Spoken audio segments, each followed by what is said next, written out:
If debt is bad, why do the richest people have the most debt? Debt is the worst possible thing you can do for your personal finances. It's also the best. Understanding debt and how to make it work for you, as well as understanding good debt versus bad debt, is going to make a 7-figure difference on your life.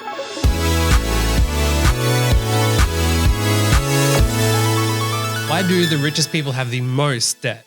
The world's wealthiest people quite often have the most debt. However, we are also told that debt is bad. How can both these statements be true? It's because there are different types of debt. High interest debt such as credit card debt, payday loans, advanced wages, or buying personal items on credit, or even ineffective car loans will keep you poor. However, low-interest debts such as home loans or certain types of lines of credit can instead help you to progress towards becoming wealthy. High-interest debt you want to pay off quickly. When you search for anything with the term debt, every result talks about paying off debt. However, this is because most people get into high-interest debt. Low-interest debt, depending on the terms, might actually put you in a better situation to pay it off slowly. To give an example, if a home loan is 2%, but you can easily get 4% or higher returns by either buying more property or buying stocks, then you're actually better off not paying down the debt and instead accumulating more assets. This is obviously a more risky strategy, so if you're going to consider this, you do need to factor in bad situations as well as what you can cover comfortably. Many of the super rich don't actually earn a salary or dividends. They instead use low interest loans based off their assets to cover their expenses. My mind was blown when I learned this. Growing up, I always thought debt was a bad thing, but I gradually learned that low interest debt is actually better off if you don't pay it off quickly.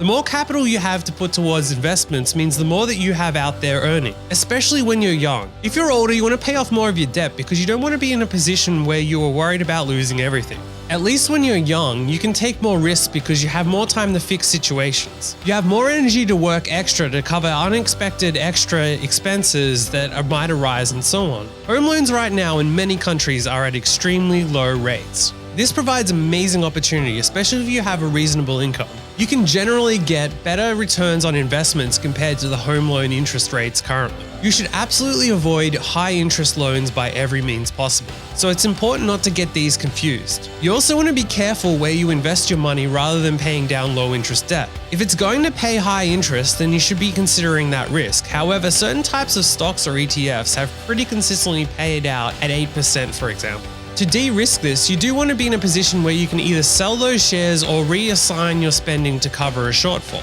For example, where instead of making 8%, perhaps this is one of those years where the ETF makes 1% or 0. So now you have to cover the excess costs of your home loan. Ideally, you always want to have some reserves to wait out a bad situation. Personally, I aim for 12 months, but I would suggest at least 6 months. That is, having a way to access funds that would cover your expenses for that time, should you lose your job or another unexpected event occur. That type of rainy day pot isn't going to happen overnight, so you do need to build it up over time. This is also about long-term thinking and planning. If you don't have a lot of money set aside now, that's fine. But opening your mind up and setting goals will help you to build your financial situation in the long term. This is about switching to a wealth creation mindset rather than a spending without thought mindset. Strategically using debt will also not make you impactful money overnight. However, in the long term, it can enable you to maximize your earning potential and your personal wealth. For a billionaire, they might be moving around millions of dollars. For a regular person, it might be a situation where you have $200 left over this month after all your expenses. So should you pay off a little more of your home loan, or should you buy $200 worth of stocks or ETFs? I know I've left a lot of money on the table by making the mistake of paying down the home loan. Your situation and interest rates available may vary, but you should at least investigate if this could work for you. As always, this is food for thought and something to think about. Let me know what you think in the comments, and otherwise, good luck investing.